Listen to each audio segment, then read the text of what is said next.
Bom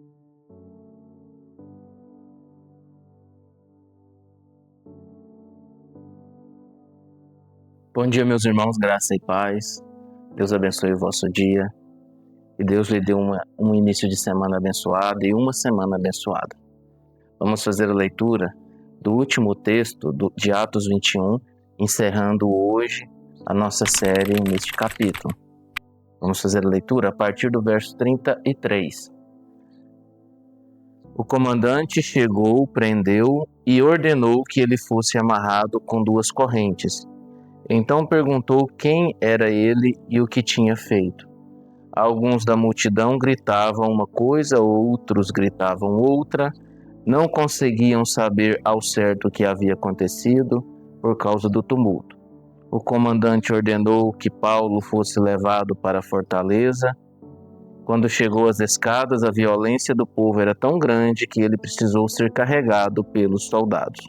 A multidão que o seguia continuava gritando: acaba com ele. Meus irmãos, o capítulo não vai acabar aqui. O capítulo vai acabar no verso 40.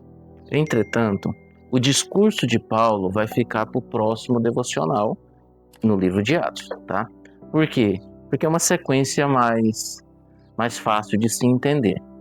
Mas aqui nós vemos que quando Paulo é agarrado por aqueles judeus que vieram da Ásia, eles mentem dizendo que Paulo falava mal do povo judeu, que ele falava mal da lei dos judeus e que ele falava mal do templo dos judeus e que tinha introduzido no templo um grego, Trófimo, porque eles viram Paulo andando com Trófimo na rua em Jerusalém e fizeram uma ligação que, olha, Paulo está aqui no templo e o grego está junto com ele. Uma acusação infundada e sem nenhuma prova. Eles seguram Paulo, começam a espancar Paulo. Quando os soldados romanos que estavam em Jerusalém veem o tumulto, descem um destacamento e vai lá com o comandante. E quando os judeus veem aqueles soldados chegando, eles param de bater em Paulo. Eles chegam, os soldados entendem que Paulo é alguém perigoso, porque está apanhando por uma multidão, agarra ele e prende ele com 2 correntes ou 2 algemas.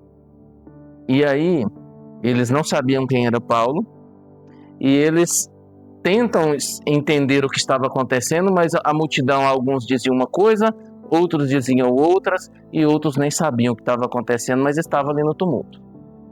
Existe isso, essas multidões geralmente existem isso. Lá em Éfeso foi muito parecido, né? E aí eles pegam Paulo e levam ele preso. Entretanto, na caminhada, eles começam a bater em Paulo mesmo ele estando com soldados. E eles carregam Paulo, e mesmo carregando Paulo, ainda, provavelmente, Paulo tomou alguns cascudos ainda, vamos dizer assim. E Paulo é levado até a fortaleza Antônia. E muitos gritavam: matam, acabe com ele.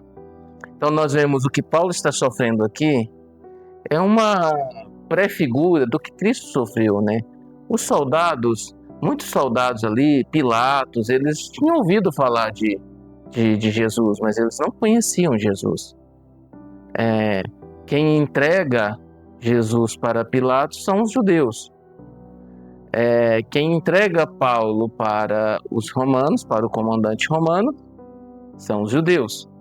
Eles não amarraram, Paulo entregou, mas eles bateram em Paulo até que teve que haver uma intervenção.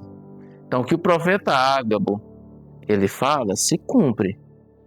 O que Deus usou aquele profeta para falar, se cumpriu.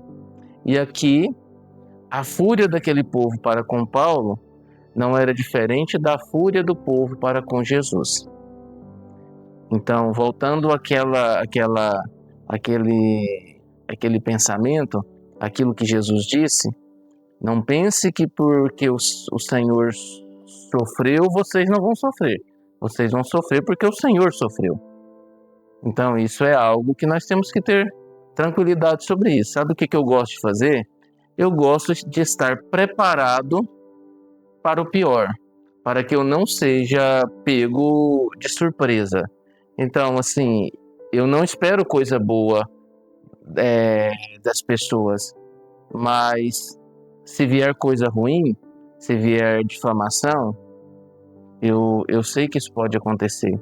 Mas eu não vou esperar elogios, eu não vou esperar coisas para inflar o meu ego, não. Eu prefiro caminhar com os pés no chão.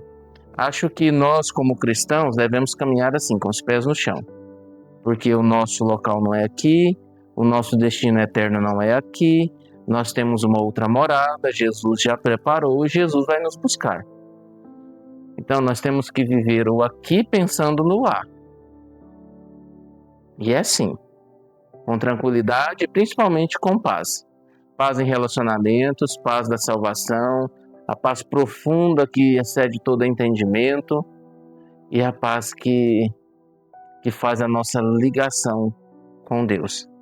Então, nós devemos ver assim. Mas aqui nós vemos que dava para ter paz nessa situação? Dava para ter paz nessa situação de Paulo? Eu creio que Paulo estava em paz. Mesmo apanhando e mesmo sendo preso, ele estava em paz. E na próxima vez que nós formos falar sobre este assunto, vocês saberão que ele estava em paz, porque ele faz um discurso e um discurso totalmente voltado para a misericórdia. Eu acho que nós deveríamos viver mais esses sentimentos, né? Nós deveríamos viver mais esse comportamento que é exemplificado para nós nas Escrituras. Tanto o comportamento de Jesus como o comportamento de Paulo. Muitas vezes nós queremos resolver as nossas questões da mesma forma que o mundo resolve. Mas não adianta. As nossas questões são resolvidas no Senhor e somente no Senhor.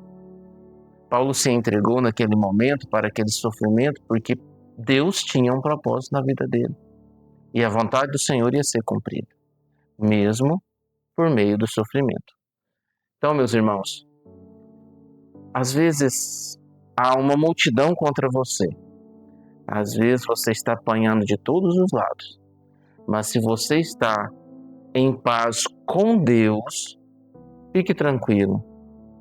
Nada disso está acontecendo sem a vontade do Senhor. É claro, que não tenha pecado. Mas se não tem pecado relacionado, fique tranquilo, fique no Senhor. Confie no Senhor, continue na sua paz, que Deus vai usar essa situação para trazer coisas benéficas para o reino e vai, de alguma forma, levar você a um patamar melhor do que você estava até aquele momento. Que Deus te abençoe, que Deus nos abençoe e que este capítulo tenha sido um capítulo que trouxe diferença para as nossas vidas. Para mim, eu sei que trouxe. E eu creio que vai trazer para os irmãos também. Oremos. Pai, em nome de Jesus, confiamos no Senhor, no Teu amor e na Tua graça. Bendito é o Senhor. Eu entrego todos aqueles que irão ouvir e ver este vídeo. Que eles sejam abençoados pelo Senhor, cuidados pelo Senhor. No nome santo de Jesus Cristo. Amém. Amados, um abraço fraterno para todos vocês, no nome santo de Jesus Cristo.